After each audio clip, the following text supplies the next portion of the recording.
just to anybody who is trying to watch it on Facebook right now. So, a very warm welcome to everybody. My name is Amanda. I'm the program manager for Au Pair in Germany, and I am also here today with my co-host Elmarique, who is the program manager for the Netherlands and Au Pairing in Belgium. And together we hope to kind of give you a really nice little summary of how to au pair in the three different European destinations that we have. So obviously we have the Netherlands, we have Belgium, and we have Germany. A lot of people always ask us which one is going to be the better option. And they're all really such fantastic destinations, and they're all really such great au pair programs. They kind of are the same, but they're same, but different. So, the au pair programs are pretty much very similar, especially within Europe itself, when it comes to certain things. But obviously, being Europeans, they have a very different, like a lot of things are quite different. But a lot of people end up doing multiple European destinations as well. So they might first maybe start out au pairing in, say, the Netherlands, and then decide, okay, wait, I'm actually really enjoying myself. I'd like to stay a little bit longer. Unfortunately, when you au pair in a particular country in Europe, you aren't able to au pair longer than 12 months. So a lot of people actually country hop. So you might do, say, a year in Germany and then hop over then in Netherlands, and you could possibly then go ahead and do Belgium. Or you also might want to go ahead and pop over through to the USA. So that's obviously also an option. But tonight we're pretty much going to tell you, what does it take to become an au pair? So what do you need to have? What are the benefits of the program and the costs? And at the end, we will obviously answer any kind of questions that you guys have. So let's quickly review, what does it take to become an au pair. So the skills that you see on the actual page now, or the screen now, are pretty much the basic skills and the skills that you would need to have. Some of them apply to some of the destinations and not to the others. So I'm hopefully going to be able to explain that to you quite nicely. But really, essentially, in terms of being able to au pair, each country or each destination has their own age requirement. So Germany is the longer age requirement, or the maximum age requirement, which is your 18 to 26. So you have to apply for your visa before you turn 27. And then, so you've got between 18 to 26. Belgium is 18 to 25, and the Netherlands is also 18 to 25. So just to obviously keep that in mind. To au pair, you have to have your matric certificate. So some of the destinations require you to actually have the physical matric certificate, such as Belgium, for example. Germany and the Netherlands, you just have to have your results. That's all good. And a lot of the European countries obviously love to bicycle. It is a very European thing, particularly for the Netherlands. So I am just pretty much going to put it out there that if you can't bicycle, then definitely you cannot consider the Netherlands, unfortunately. The Dutch are absolutely fanatical with regards to bicycling. And when you au pair in the Netherlands, you are going to be riding a bicycle. Potentially, you could be riding what they call like a big bakfiets. So the lady in the picture, her name is Jira actually, on the left-hand side, she's riding or driving an old school bakfiets, which is pretty much like a big mountain bike with like a big cargo bucket, for lack of a better word, in the front. A lot of them also have like a little carriage in the front where the kids sit under like a protection for it when it's raining or snowing or sleet. So the Dutch cycle in all kind of weather, whether it's sunny, whether it's raining, whether it's storming, windy, snowing, you name it, they cycle throughout the whole year. Germany and Belgium, they also cycle, but they're a little bit more polite about it. So they kind of tend to bicycle during the summer months, and they don't really bother too much during the winter months. Obviously, if you're going to be au pairing, you are going to be traveling overseas. So you are definitely going to have your passport, We do accept South African, European, and Namibian passport holders. Depending on your nationality and your status in South Africa, we may be able to assist you if you're from another country. So definitely reach out to your overseas consultant, and they would be able to guide you. And you have to be in good physical and mental health. So, au pairing, you're going to be looking after kids. So there's lots of running around, there's lots of running errands. I mean, you just heard me going on about bicycling. So, you do have to be fairly fit and healthy. If you have any chronic illnesses or if you're on any medication, please chat to your overseas consultant, because there are certain things that we are that our partners are flexible about, and there's obviously certain things that they won't accept. But also a big thing is just being mentally healthy. So if you have suffered from anxiety or depression, or had to see a therapist in the last couple of years, please also just reach out to your overseas consultant so we can just find out a little bit more information and then get the clearance from our partner to be able to take things further. You across the board for au pairing, you will always have to be single, as in not married, and have no dependents. Um, if you have some things like what we call bonus skills, so those would be, for example, having a driver's license, if you swim, if you can cook, if you can bake, those are really good skills to have. And I really do also think that they probably are quite valid and very worthwhile skills to have. Having a driver's license will definitely push you up in terms of making you look a lot more popular with host families. A lot of host families look for someone who has a driver's license, not potentially maybe because they want you to drive the kids around, but they might actually just want to know that in the event of an emergency, there is somebody that has a driver's license. So that will definitely help. It also really depends on where you're placed, and like what kind of suburb and area that you're in, because a lot of the European towns, etc., are fairly jacked up when it comes to public transport, etc. But also some of them are quite far. So, then it obviously would definitely be a requirement for having a driver's license. So it's not definitely that you need to have it. It just would be quite a huge bonus if you did have one. And being a swimmer, I think definitely would help in terms of putting you forward and putting you higher on that list in terms of attractive applicants. I think as a parent, anybody who looks after my kids, I would want to know when my children are around water that there is somebody that is water wise. So I think that definitely does help.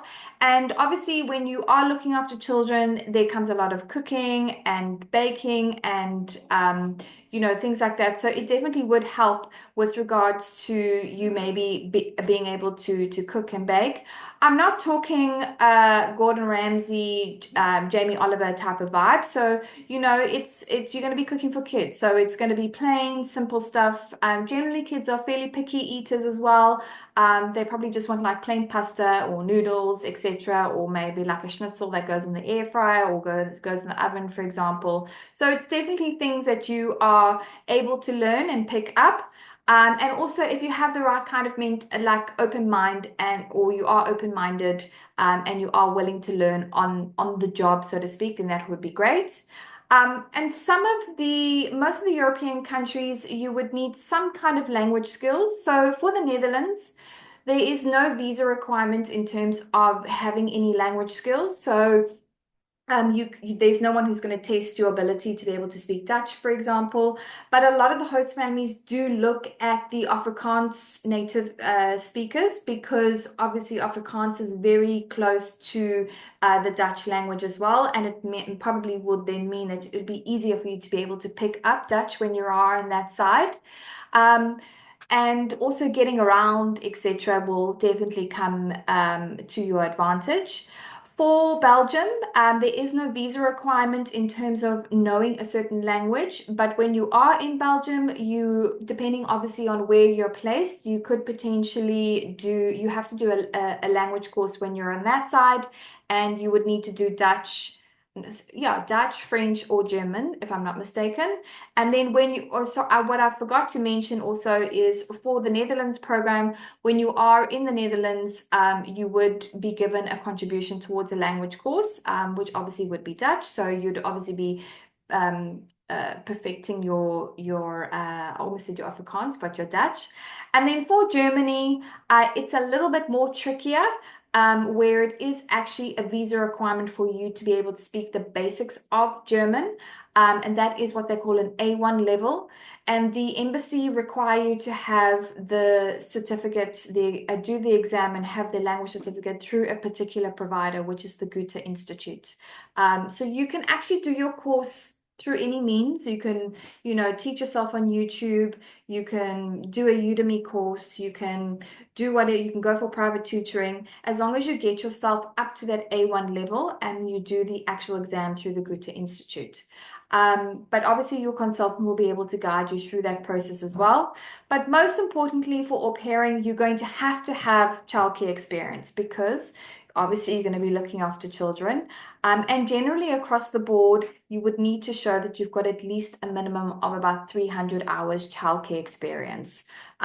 So how do you get that? And what kind of childcare experience would you need?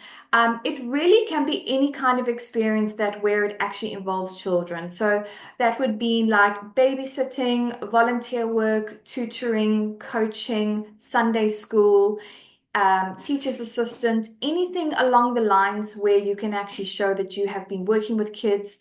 The more variety of ages you have, the stronger your application as well, the stronger applicant you will be. And you're allowed to use your experience from when you were the age of 14 years and upwards. It doesn't have to be anything formal. It can be like volunteering, that type of thing. You would need 2 references from non-family. So just to obviously keep that in mind when you are applying for your au pair program. And don't worry about asking your references for an actual reference. They don't have to write something up for you. We will give you the particular templates to then take through to your referee, and then that person would then obviously complete that for you, and then you would send it back to us, and we would then use that and give them a phone call to verify the reference. I think then the next slide is really just about, what happens on a day-to-day basis in terms of life of an au pair. I think it's safe to say that probably au pairing can be fairly mundane. There is going to be lots of structure. There's going to be a schedule. And it's very important that you chat to your host family before you actually arrive in your particular destination and actually run through what your weekly schedule will be like. I think it's also important to note that no 2 families are the same. So your schedules will obviously be, everyone's schedules will look completely different. Generally speaking, in terms of hours, you're looking at, for Germany and the Netherlands, working about 30 to 35 hours per week. And then for Belgium, you're looking at working about between 20 to 30 hours per week. So, it's quite different. On an overall, just to kind of give you like a synopsis in terms of what you would be doing as an au pair, I always like to say it's anything and everything that's got to do with children. So everything that your parents did for you pretty much is what you're going to be doing now for your new host kid. So that means like getting up early, making sure that you obviously then get the kids up, help them maybe getting changed, organizing their breakfast, packing their snacks, packing their lunches, running them to school, maybe, or to the bus stop, for example. Maybe whilst they're at school, you potentially could then maybe have to organize the house, maybe run errands, make sure that everything is tidy. You might also not have a child that is school-going age. So you might actually have a child that potentially could be a baby, for example. So, there would obviously be like a schedule during the day in terms of when the baby naps, when you give the baby a snack, maybe take it on a walk, maybe there's some kind of baby activities that the parents would like you to do as well. It could be a mix. So you could have like a family that has got a range of different kids, and maybe 1 or 2 is not school going, and maybe 1 or 2 is actually school going. So you could then have to go and pick up the kids when they're ready for school, potentially take them to afternoon activities, help them with homework. There's nap times, there's bedtimes, there's play dates, there's playtime. Obviously, the host parents might want you to organize different activities, especially during school holidays, which will probably be very long for you and not so long for the kids. And then there's other tasks such as, being getting yourself involved with the host family in terms of like laundry and household chores, etc. But these these things you're going to be chatting to your host family about in terms of what exactly is the structure of your days. You might find that not like it's not going to run exactly the same Mondays to Fridays. You might find that, every day is pretty much different. And obviously keep in mind that you do have to have a certain level of flexibility. Kids get sick, which may require you then, to have the child at home the whole day, etc. But I think most importantly, becoming the day in the life of an au pair is really for you to be able to integrate yourself into the family itself, where you can be an active family member and then become a part of or an extended part of their family, eat dinners together, hopefully go on, like maybe day activities, etc. But really, just I think that's generally part of what being an au pair is all about. The next slide is pretty much all about support. So obviously, we don't just send you off into the deep, dark abyss. We are responsible as the partner here in South Africa for checking your application and making sure that you have the right qualities and you kind of tick all the right boxes to become an au pair, and we assist you with that whole application. And then we have our partners in the various different countries, and they are responsible for screening of the host families, arranging monthly au pair activities, also checking in with you on a monthly basis to make sure that everything is going okay. They also assist with the visa paperwork that has to come from the various different countries. And trust me, there's a lot of paperwork that needs to happen. Luckily, you don't have to worry about it. That all gets organized and comes from our partners. Also included in is your travel insurance or your medical insurance. The Partners try and get everybody together in what they call like au pair clusters. And we also try from our side before you go to try and get everyone on like a WhatsApp group so that you can start making friends from the get-go.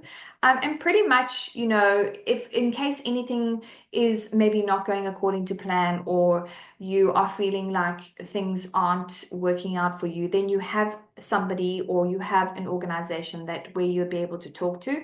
And then we are always this side in South Africa. I like to say that we've got very big ears and we are really good at listening, and we can obviously try and guide and support where needed. The next slide, we are also going to be chatting about finding your host family, which is obviously the job of our partner. So it's, once they receive your application, they will then put you on view to the various different host families. But you've got to start thinking about now in terms of what type of host family are you wanting to attract? What type of host family are you actually looking for?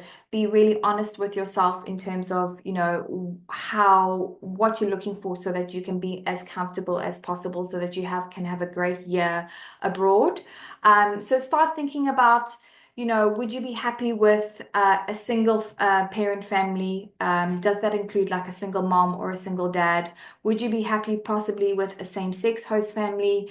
Are you going to be happy with 2 children, 3 children, 4 children? Where does your comfortability lie in terms of the amount of kids? What is your age preference?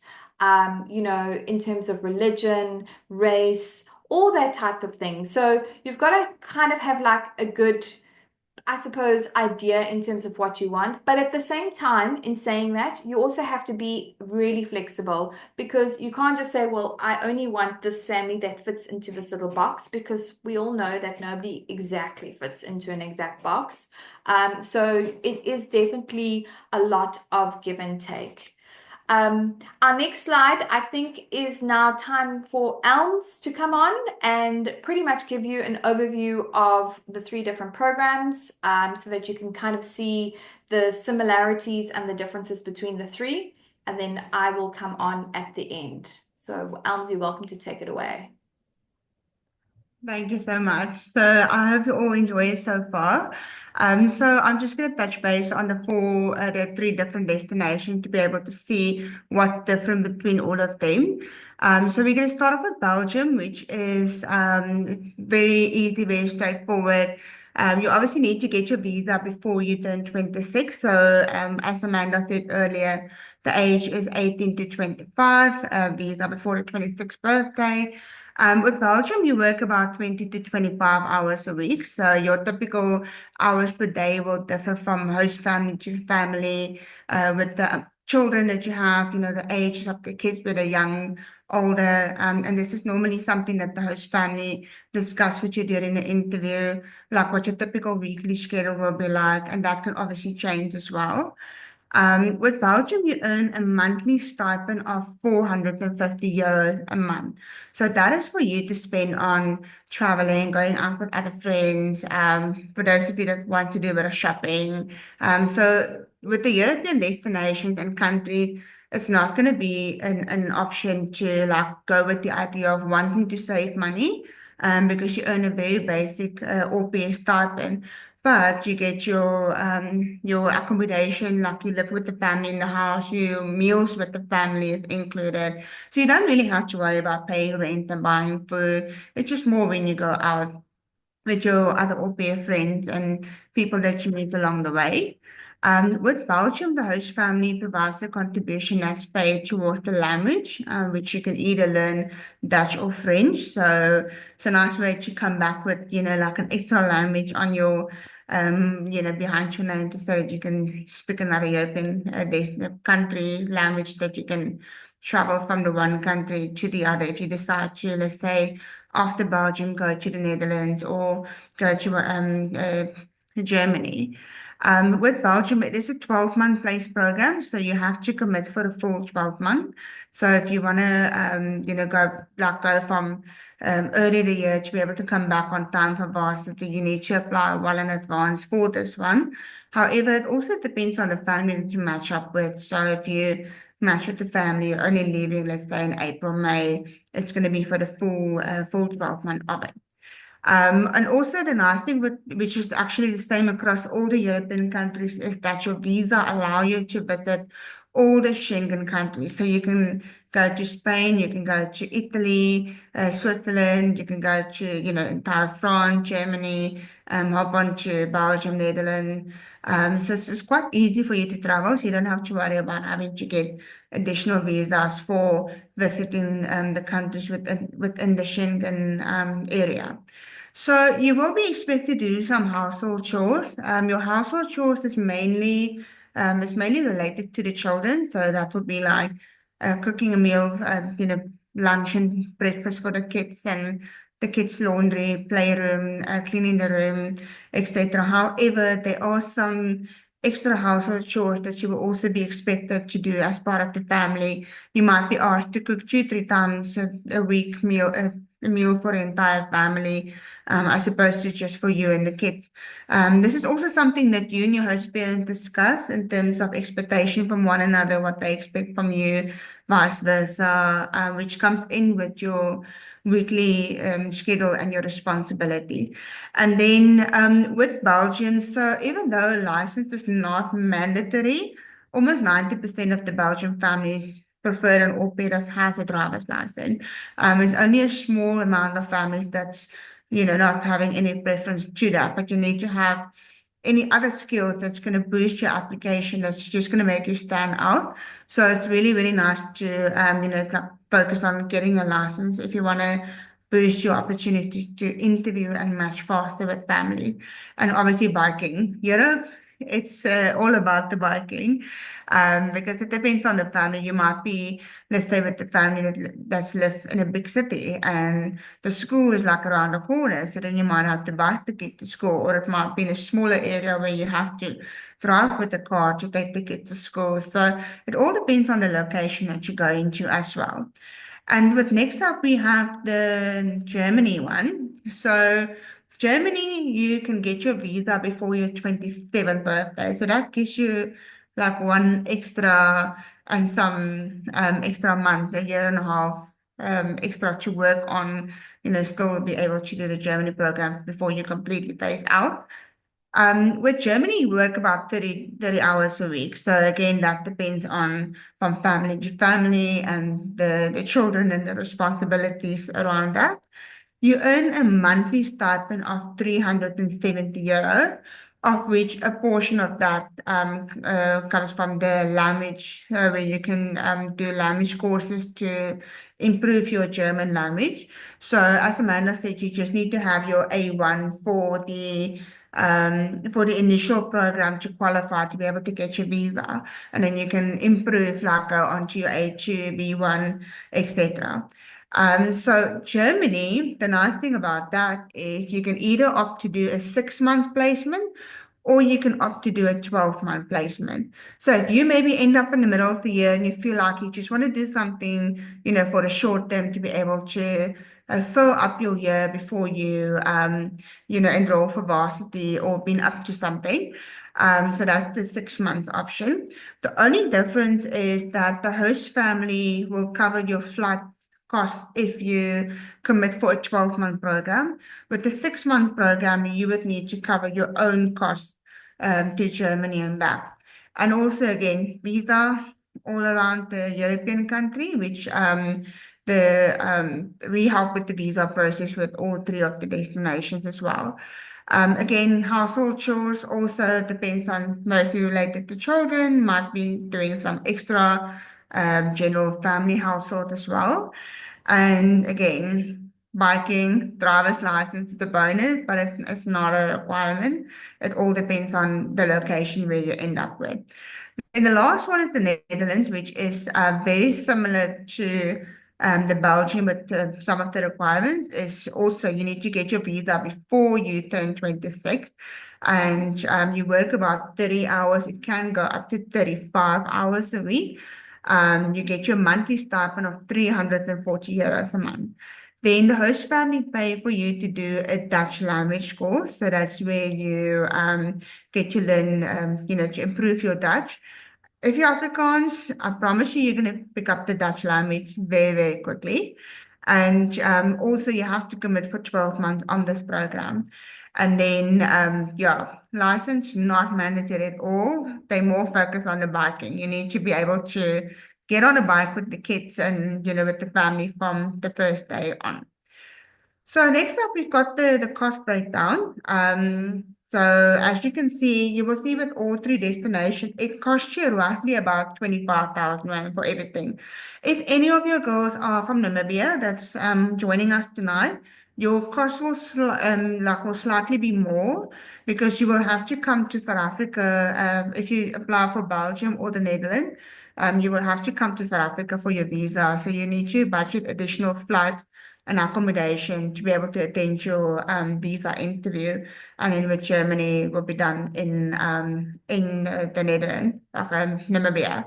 So as you can see, you've got your application fee, which is normally your first fee that you pay in order to start your application process and sign up with ABC.